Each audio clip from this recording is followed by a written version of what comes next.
Striker കോച്ചിങ്ങിൻ്റെ എല്ലാ കൂട്ടുകാർക്കും പുതിയൊരു വീഡിയോയിലേക്ക് സ്വാഗതം. ഇന്ന് രാവിലെ ഒരു വാർത്ത വന്നിരുന്നു. നമ്മുടെ 10th ലെവൽ പ്രിലിമിനറി പരീക്ഷയുടെ റിസൾട്ട് ഈ മാസം 20-ാം തീയതി അതല്ലെങ്കിൽ അതിന് മുമ്പ് തന്നെ പബ്ലിഷ് ചെയ്യുമെന്ന്. വളരെ സന്തോഷമുള്ള കാര്യമാണ്. ഒരുപാട് ദിവസമായിട്ട് നമ്മൾ പലർക്കും ആശങ്കയായിട്ട് നിൽക്കുകയാണ്. എത്രയായിരിക്കും കട്ട് ഓഫ്, നമ്മൾ ലിസ്റ്റിനകത്ത് ഉണ്ടാവുമോ, ഇന്ന പരീക്ഷകളൊക്കെ എഴുതാൻ വേണ്ടി പറ്റുമോ? അപ്പോൾ എന്തായാലും അതിനൊരു വിരാമമാവുകയാണ്. അതിൽ തന്നെ LGS പരീക്ഷ എഴുതാൻ പോകുന്ന കൂട്ടുകാർക്ക് വേണ്ടിയിട്ടാണ് 2-3 കാര്യങ്ങൾ ഞാൻ സൂചിപ്പിക്കുന്നത്. നമ്മൾ ഇനിയുള്ള ദിവസങ്ങൾ വളരെ ചുരുങ്ങിയ ദിവസമല്ലേ ഉള്ളൂ. കൃത്യമായിട്ട് സിലബസ് വെച്ച് പഠനം ആരംഭിച്ച ആളുകളാണ് നിങ്ങൾ. ഒരുപക്ഷെ പഠിച്ച് തീർത്ത ആളുകൾ വരെ ഉണ്ടാവും. അപ്പോൾ നിങ്ങൾ ശ്രദ്ധിക്കേണ്ട കാര്യങ്ങൾ, ഒരു ജില്ലയിൽ ഏകദേശം 10,000 പേരൊക്കെയാണ് റാങ്ക് ലിസ്റ്റ് ഉണ്ടാവുക എന്ന് പറഞ്ഞല്ലോ. ആ 10,000 പേരിൽ നിങ്ങൾ 100 എന്ന് പറയുന്ന സംഖ്യക്കകത്ത് നിങ്ങൾ എത്തണം.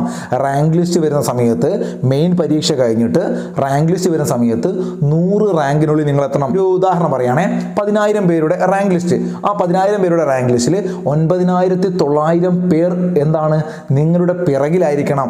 100 റാങ്കിനുള്ളിൽ നിങ്ങൾ വരണം. ഈ ഒരു ചിന്തയായിരിക്കണം നിങ്ങളുടെ മനസ്സിൽ. എന്നാൽ മാത്രമേ ഒരു ജോലി ലഭിക്കുകയുള്ളൂ. ലാസ്റ്റ് ഗ്രേഡ് സർവൻ്റ് എന്ന് പറയുന്ന ജോലി അത്രയ്ക്ക് മോശപ്പെട്ട ജോലിയൊന്നുമല്ല, മികച്ചൊരു ജോലിയാണ്. അപ്പം നിങ്ങൾ 2022 ഒരു ജോലിയിൽ പ്രവേശിക്കുന്ന സ്വപ്നവുമായിട്ട് ജീവിക്കുന്ന ആളുകളാണെങ്കിൽ നിങ്ങൾ എന്ത് ചെയ്യണം? ഇനിയുള്ള ദിവസങ്ങൾ ഞാൻ പഠിച്ച് കഴിഞ്ഞ കാര്യങ്ങൾ അല്ലെങ്കിൽ പഠിക്കാൻ പോകുന്ന കാര്യങ്ങൾ ഒരു ഉദാഹരണം പറയാം. നമ്മൾ സിലബസ് എടുക്കുക. നിങ്ങൾ പൊതുജനാരോഗ്യം 10 മാർക്കല്ലേ, കുറച്ച് ആഴത്തിൽ തന്നെ പഠിക്കാനുണ്ട്. കാരണം കേരള ജോഗ്രഫി 10 മാർക്കാണ്. 2 ടോപ്പിക്കുകളാണ്. GKയുടെ ഭാഗത്ത് കൂടുതലും സ്കോർ നിങ്ങൾക്ക് വാങ്ങിക്കൂട്ടാൻ പറ്റുന്ന മേഖല പൊതുജനാരോഗ്യം. ഡീപ്പായിട്ട് പഠിക്കണം. ഒരു റാങ്ക് ഫയൽ മാത്രം പഠിച്ചാൽ പോരാ. അതുപോലെ കേരള ഭൂമിശാസ്ത്രം വളരെ ഡീറ്റെയിൽ ആയിട്ട് പഠിക്കണം. 20 മാർക്കാണ് കറണ്ട് അഫേഴ്സ്. ഒരുപാട് പഠിക്കാനുണ്ട് കറണ്ട് അഫേഴ്സ്. ലാസ്റ്റ് ഗ്രേഡ് പരീക്ഷ ആയതുകൊണ്ട് തന്നെ ഏത് മേഖലയിൽ നിന്ന് വേണമെങ്കിലും കറണ്ട് അഫേഴ്സ് ചോദിക്കാം. അപ്പോൾ അതും ശ്രദ്ധിക്കണം. 40 മാർക്കായോ, 20 മാർക്ക് കണക്ക്, 60 മാർക്കായില്ലേ. ഇനി വരുന്ന ബാക്കി 40 മാർക്ക് നോക്കൂ നിങ്ങൾ. അതിൽ 10 മാർക്ക് സയൻസ് വരുന്നുണ്ട്. കേരള ഭൂമിശാസ്ത്രവും ഇന്ത്യൻ ഭൂമിശാസ്ത്രവും 10 അങ്ങനെ നോക്കണം. അതുപോലെ കേരള ഹിസ്റ്ററി എന്ന് പറയുമ്പോൾ ചരിത്രത്തിലേക്ക് നിങ്ങൾ പോകണ്ട. LDക്ക് പഠിക്കുന്ന ആളുകൾക്കറിയാം നമ്മുടെ മാർത്താണ്ഡവർമ്മയുടെ കാലഘട്ടമൊന്നും ഇല്ല നിങ്ങൾക്ക് പഠിക്കാൻ. അപ്പോൾ അതിനുശേഷം വരുന്ന നവോത്ഥാന നായകന്മാരെ കുറിച്ചും അതുപോലെ കേരളം ആ ഒരു കാലഘട്ടത്തിൽ 947 കാലഘട്ടത്തിൽ നടന്ന സമരങ്ങൾ, ഇതൊക്കെയാണ് പഠിക്കാനുള്ളൂ. വളരെ രസകരമായിട്ട് പഠിക്കാം. പിന്നെയുള്ളത് ഇന്ത്യൻ സ്വാതന്ത്ര്യ സമരവും അതുപോലെ ഇന്ത്യ സ്വാതന്ത്ര്യത്തിന് ശേഷമുള്ള കാര്യങ്ങളുമാണ്. ഇത് വളരെ സിമ്പിൾ ആയിട്ടുള്ള സിലബസ് ആണ്. ഞാനിപ്പം പറഞ്ഞ 100 മാർക്കിന്റെ സിലബസ്, അതിൽ 5 മാർക്ക് ഞാൻ വിട്ടു. സിവിക്സ് അതല്ലെങ്കിൽ മിക്സഡ് ആയിട്ടുള്ള ചില കാര്യങ്ങൾ, നമ്മുടെ കലാ, സാഹിത്യം, സംസ്കാരം, സാമ്പത്തികം, രാഷ്ട്രീയം, ഈ കാര്യങ്ങളൊക്കെ വരുന്നുണ്ട്. അപ്പം ടോട്ടൽ പറഞ്ഞു വന്നത്, ഈ ഒരു സിലബസ് നിങ്ങളുടെ മനസ്സിലുണ്ടാവണം. അതിനു വേണ്ടിയിട്ട് ഇനിയുള്ള 60 ദിവസങ്ങളല്ല, അതിന് മുകളിലുള്ള ദിവസങ്ങളുണ്ട്. എന്നാലും 2 മാസം നമുക്ക് പറയാം. ഒരു 2 മാസം നിങ്ങൾ എന്താക്കുക, എഫേർട്ട് എടുത്തു കഴിഞ്ഞാൽ നിങ്ങൾ എത്തും. 100-നുള്ളിൽ നിങ്ങൾ എത്തിയിരിക്കും. ആ ഒരു കോൺഫിഡൻസ് നിങ്ങൾക്ക് വേണം. അതിന് വേണ്ടിയിട്ട് ഒരു ചങ്ങാതിയെ പോലെ നിങ്ങൾക്ക് എന്താക്കുക, കമൻ്റ് ആയിട്ടൊക്കെ അപ്പം കമൻറ്റ് ചെയ്ത് സ്പോട്ടിൽ നിങ്ങൾക്ക് റിപ്ലൈ തരലുണ്ട്. അത്തരത്തിൽ ഒരു 100-നുള്ളിൽ റാങ്കിൽ നിങ്ങൾ എത്തുക. അതിനുവേണ്ടി എന്തൊക്കെയാണോ ചെയ്യാൻ എന്നെ കൊണ്ട് പറ്റുന്നത് അതൊക്കെ ഒരു കൂട്ടുകാരനായിട്ട് നിങ്ങളെ സഹായിക്കാൻ വേണ്ടി ഞാൻ ഉണ്ടാവും. തീർച്ചയായിട്ടും കഴിഞ്ഞ കുറച്ച് ദിവസമായിട്ട് നമ്മൾ കേരള ഭൂമിശാസ്ത്രം എന്ന് പറയുന്ന ടോപ്പിക്ക് 10 മാർക്കാണ്, അത് ആരംഭിച്ചിരുന്നു. പൊതുജനാരോഗ്യവും ആരംഭിച്ചിരുന്നു. നമ്മൾ ഓൾറെഡി ഇന്ത്യൻ ഹിസ്റ്ററി അതുപോലെ പല മേഖല എടുത്തു വെച്ചിട്ടുണ്ട്. അതൊക്കെ അവിടെ നിൽക്കട്ടെ. ഇനി പ്ലേലിസ്റ്റുകളായിട്ട് കൃത്യമായിട്ട് നമ്മുടെ സിലബസ് LGSന്റെ മാത്രം എന്താക്കും, നമ്മൾ കവർ ചെയ്ത് ഈ ഒരു ചാനലിലൂടെ അപ്ലോഡ് ചെയ്യും. അപ്പോൾ അതിൻ്റെ കൂട്ടത്തിൽ കഴിഞ്ഞ ഒരു കൊറോണയുമായി ബന്ധപ്പെട്ട് കുറച്ച് ദിവസം ഞാൻ വീട്ടിൽ തന്നെ ആയ സമയത്ത് ഒരു 10ഓളം ചോദ്യപേപ്പറുകൾ സിലബസ് കീറി മുറിച്ചുകൊണ്ട് വളരെ പുസ്തകങ്ങളൊക്കെ ഒരുപാട് റെഫർ ചെയ്തിട്ട് 10 ക്വസ്റ്റ്യൻ പേപ്പർ സെറ്റ് ചെയ്തിരുന്നു. ഇത് പല എക്സ്പീരിയൻസ് ആയിട്ടുള്ള PSCയിലെ മേഖലയിലെ ആളുകൾക്ക് അയച്ചു കൊടുത്തു. സുഹൃത്തുക്കൾക്ക് അവരൊക്കെ കുറച്ച് തിരുത്തലുകളൊക്കെ വരുത്തിയിട്ട് തിരിച്ച് അവർ മാറ്റി തന്നിട്ടുണ്ട്. അതൊക്കെ വെച്ചിട്ട് നമ്മൾ എന്താക്കുന്നുണ്ട്, ഓരോരോ സെറ്റുകളായിട്ട് നിങ്ങൾക്ക് അപ്ലോഡ് ചെയ്യുന്നുണ്ട്. അപ്പോൾ ചില പരീക്ഷകളിൽ കുറച്ച് കട്ടി ഉണ്ടാവും, ചില പരീക്ഷകൾ വളരെ എളുപ്പമായിരിക്കും. അപ്പോൾ കൂട്ടുകാരെന്താക്കുക, നിങ്ങളുടെ കോൺഫിഡൻസ് ഒരിക്കലും നിങ്ങൾ കൈവിടരുത്. ഇന്നത്തെ പരീക്ഷയിൽ പലരും കുറച്ച് നെഗറ്റീവ് അഭിപ്രായമൊക്കെ പറഞ്ഞിരുന്നു. ചില GKയുടെ മേഖല കുറച്ച് കട്ടിയായിപ്പോയി. LGS പരീക്ഷയ്ക്ക് പഠിക്കുമ്പം GKയുടെ ഭാഗമൊക്കെ നിങ്ങളിങ്ങനെ പരത്തി പഠിക്കണം. ഒരു റാങ്ക് ഫയൽ മാത്രം പഠിച്ചു കഴിഞ്ഞാലൊന്നും നമുക്ക് എന്താക്കാൻ വേണ്ടി സാധിക്കില്ല. GKയിലെ മാർക്ക് മുഴുവൻ സ്കോർ ചെയ്യാൻ പറ്റില്ല.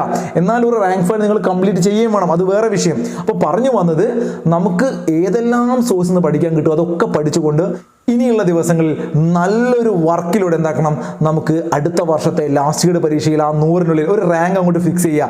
85, 76, 32 നിങ്ങൾ നിങ്ങളുടെ റാങ്ക് ഫിക്സ് ചെയ്യുക. അതിനുവേണ്ടി പഠിക്കുക. അപ്പോൾ പറഞ്ഞു വന്നത് കറണ്ട് അഫയേഴ്സിൻ്റെ ക്ലാസ്സുകളൊക്കെ നമ്മുടെ ഈ ഒരു ചാനലിലൂടെ നിങ്ങൾക്ക് തരും. ഒരുപാട് നല്ല നല്ല ക്ലാസ്സുകൾ അധ്യാപകരെ കുറിച്ചൊക്കെ ഞാനൊരു വീഡിയോ ചെയ്തിരുന്നു. അത് കണ്ടവരായിരിക്കും നിങ്ങൾ. ഇപ്പോൾ യൂട്യൂബിനകത്ത് നല്ല അധ്യാപകരുടെ ക്ലാസ് ഉണ്ട്. അതൊക്കെ പോയി കാണുക. എന്തെങ്കിലും ചെറിയ ചെറിയ സഹായങ്ങൾക്ക് നമ്മളുടെ ഈ ഒരു ചാനലൊക്കെ നിങ്ങളെ സഹായിക്കും. അതിന് നിങ്ങൾ കമൻറ്റ് ചെയ്യുക. എന്നെ കൊണ്ട് പറ്റുന്ന ചില ചെറിയ ടോപ്പിക്കുകളൊക്കെ ഞാൻ എടുത്തു തരുന്നുണ്ട് ക്ലാസ്. അപ്പോൾ ഞാൻ പറഞ്ഞല്ലോ, ഒരു ഒറ്റയ്ക്ക് ചെയ്യുന്നതായതുകൊണ്ട് ഒരുപാട് സാങ്കേതിക ബുദ്ധിമുട്ടുകളൊക്കെ ഉണ്ട്, മുമ്പൊക്കെ പറഞ്ഞതാണ്. അതുകൊണ്ട് എന്നാലും അതിൻ്റെ ഉള്ളിൽ നിന്നുകൊണ്ട് നിങ്ങളെ സഹായിക്കാൻ പറ്റുന്ന കാര്യങ്ങളൊക്കെ ഞാനും ചെയ്തു തരും. അപ്പോൾ ഈ ഒരു പരീക്ഷയെ നിങ്ങൾ വളരെ ഗൗരവമായിട്ട് കാണണം. അതിന് വേണ്ടിയിട്ടാണ് ഞാൻ ഈ ഒരു വീഡിയോ ചെയ്തത്. പരീക്ഷയെ ഗൗരവമായിട്ട് കാണുക. നിങ്ങൾ എഴുതി നോക്കുക. നിങ്ങളുടെ പോരായ്മകളൊക്കെ പറയുക. പരീക്ഷയ്ക്കകത്ത് ചില തെറ്റുകളൊക്കെ വരും. അത് ഉണ്ടെങ്കിൽ നിങ്ങൾ ചൂണ്ടിക്കാണിക്കുന്ന സമയത്ത് തീർച്ചയായിട്ടും പിൻ ചെയ്ത് വെക്കൂട്ടോ കമൻറ്റിൽ. അപ്പോൾ അതുകൂടി ഒന്ന് ശ്രദ്ധിക്കണം. നിങ്ങളുടെ മനസ്സിൽ ആ സിലബസ് ഊട്ടി ഉറപ്പിക്കുക എന്നൊരു ഉദ്ദേശമാണ് ഒരു 10 ചോദ്യങ്ങൾ ഒരാഴ്ച കൊണ്ട് ഞാൻ ഈ ചാനലിലൂടെ അപ്ലോഡ് ചെയ്യും. അത്തരത്തിൽ 10 ചോദ്യങ്ങൾ കഴിയുമ്പോൾ നിങ്ങൾക്ക് തന്നെ മനസ്സിലാവും നിങ്ങളുടെ ഇപ്പോഴത്തെ അവസ്ഥ എന്താണ്. ഒരു 1000 ചോദ്യങ്ങൾ കൂടിയാണ് നിങ്ങൾ പഠിക്കുന്നത്. 10 ചോദ്യ പേപ്പർ എന്ന് പറഞ്ഞു കഴിഞ്ഞാൽ സിലബസിനകത്തുള്ള 1000 ചോദ്യങ്ങൾ കൂടിയാണ്. അപ്പോൾ ആ രൂപത്തിലുള്ള പഠനവുമായിട്ട് നമുക്ക് മുന്നോട്ട് പോകണം. കൊറോണയും നിപ്പയും മറ്റ് പ്രശ്നങ്ങളും ഒന്നും നിങ്ങൾ ശ്രദ്ധിക്കുകയേ വേണ്ട. നമുക്ക് ചെയ്യാനുള്ളത് ഇനിയുള്ള ദിവസങ്ങൾ എന്തായാലും PSC പരീക്ഷ നടത്താൻ തീരുമാനിച്ചിട്ടുണ്ടെങ്കിൽ അത് നടത്തും. അത് നിങ്ങൾക്കറിയാം. അപ്പം നമ്മളുടെ ലക്ഷ്യം ഈ ഒരു ജോലിയാണ്.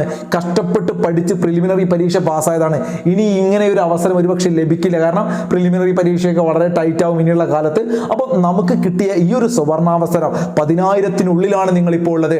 ആ നിങ്ങൾ 100-നുള്ളിൽ എത്തുക എന്ന് പറയുന്നത് വലിയ ആനക്കാര്യം നല്ലടോ. പഠിച്ചു കഴിഞ്ഞാൽ ഈ ഒരു 80 മാർക്ക് GK, 20 മാർക്ക് മാത്സ്, എന്ത് എളുപ്പമാണ് മാത്സിൽ 20 ചോദ്യങ്ങൾ. എങ്ങനെ എഴുതിയാലും ഒരു 18-17 മാർക്ക് നിങ്ങൾക്ക് കിട്ടുന്നില്ലേ? ഇല്ലെങ്കിൽ അതിനുള്ള മാർഗവും ഞാൻ കഴിഞ്ഞ ക്ലാസ്സിൽ പറഞ്ഞിരുന്നു. ട്രിക് ടേൺ പോലെയുള്ള ചാനലുകളുണ്ട്. അതൊക്കെ പോയി കാണുക. കണക്കിൽ 20 മാർക്കിൽ നമുക്ക് നമ്മുടെ ഈ ഒരു ചാനലിലൂടെയും അവസാനത്തേക്ക് കണക്കിന്റെ പല പോർഷൻസും രസകരമായിട്ടൊക്കെ ഞാൻ ചില കാര്യങ്ങളൊക്കെ സെറ്റ് ചെയ്തിട്ടുണ്ട്. അതൊക്കെ നിങ്ങൾക്ക് തരുന്നുണ്ട്. അപ്പോൾ കണക്കിലെ 20 മാർക്ക്, 80 മാർക്ക് വരുന്ന GK അങ്ങ് പഠിച്ചോളൂ കേട്ടോ. ആ രൂപത്തിൽ പഠിച്ച് ഒരു സർക്കാർ ജോലി എന്ന സ്വപ്നം പൂവണിയാൻ നിങ്ങൾക്ക് സാധിക്കും. അത് സാധിക്കട്ടെ എന്ന് ആശംസിച്ചുകൊണ്ട് നമുക്ക് മറ്റൊരു ക്ലാസ്സിൽ വീണ്ടും കാണാം. അതുവരെ ഗുഡ് ബൈ.